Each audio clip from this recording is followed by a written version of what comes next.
عمران احمد صاحب نے ایک بات کی، اگرچہ اس کا ذکر تو آ چکا ہے، لیکن وہ یہ کہہ رہے ہیں کہ میں نے ڈاکٹر اسرار صاحب کو کچھ زیادہ نہیں سنا، کہ کچھ بیان سنے ہیں، وہ واقعی اہل علم ہے۔ خیر، میرا سوال یہ ہے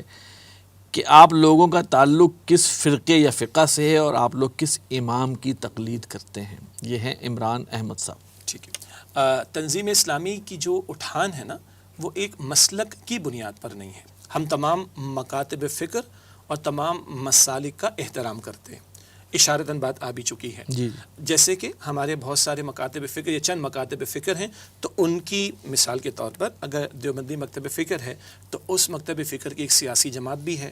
جمعیت علماء اسلام، اور بھی ایک دو شیڈز ہیں اس کے اندر، مگر وہ ایک مکتب فکر کی ریپرزنٹیشن کرتی ہے۔ اسی طرح ہمارے بریلوی مکتب فکر کے حضرات ہیں تو ان کی ایک سیاسی جماعت جمعیت علماء پاکستان ہے جو اس مکتب فکر کو ریپرزنٹ کرتی ہے۔ اسی طرح ہمارے اہل الحدیث حضرات بھی ہیں تو ان کی بھی ایک سیاسی سطح کی نمائندگی جمعیت اہل حدیث، ہم سب کا احترام کرتے ہیں الحمدللہ۔ لیکن تنظیم اسلامی اس انداز سے کسی مسلک کی بنیاد پر قائم نہیں کی گئی۔ یہی وجہ ہے کہ اشارتاً بات غالباً آئی تھی آج کی گفتگو میں بھی، وہ پہلے تو کئی مرتبہ آ چکی ہے، کہ ہمارے اکثر تو ہمارے رفقائے تنظیم وہ ہیں جو فقہ حنفی کے مطابق عمل کرتے ہیں، اور ہمارے بعض حضرات وہ بھی ہیں جو اہل الحدیث مکتب فکر کی رائے پر عمل کرتے ہیں۔ اور ہم نے اپنے تنظیم کے نظم میں اس کی گنجائش دے رکھی ہے کہ اپنے فقہی مسائل میں اپنے جو معتمد علیہ علماء ہیں، یعنی وہ علماء جن سے آپ کا تعلق بھی ہے، جن پر آپ کا اعتماد بھی ہے، ان کی فقہی آراء اور فتاوی پر آپ عمل کر لیجئے۔ اور دوسرا، اگر کسی اور مکتب فکر کے علماء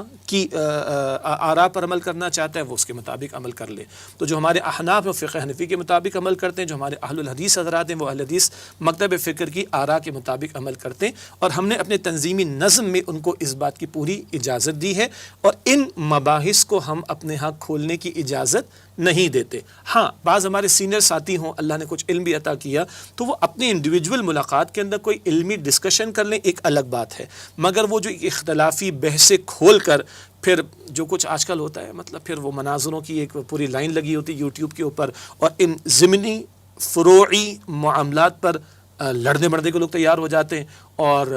باطل کے اقتدار میں تقویٰ کی آرزو، کتنا ہنسی فریب ہے جو کھا رہے ہیں ہم، تو اس راستے کو ہم نے بند کیا، اور فقہی مسائل میں ہم نے جو ہمارا ساتھی جس مکتب فکر سے تعلق رکھتا ہے وہ اپنے علماء کی آراء پر عمل کر لیتا ہے، اس انداز سے ہم اس کو لے کر چل رہے ہیں۔ جو ہمارے بھائی نے وہ کہا نا امام کی تقلید والا معاملہ، تو جب میں نے فقہ حنفی کہہ دیا ہے تو میں سمجھتا ہوں کہ شاید اس مسئلے کا جو ذرا تفصیلی اور بحث طلب والا پہلو ہے وہ اس ایک جملے کے اندر کور ہو گیا۔ جزاک اللہ۔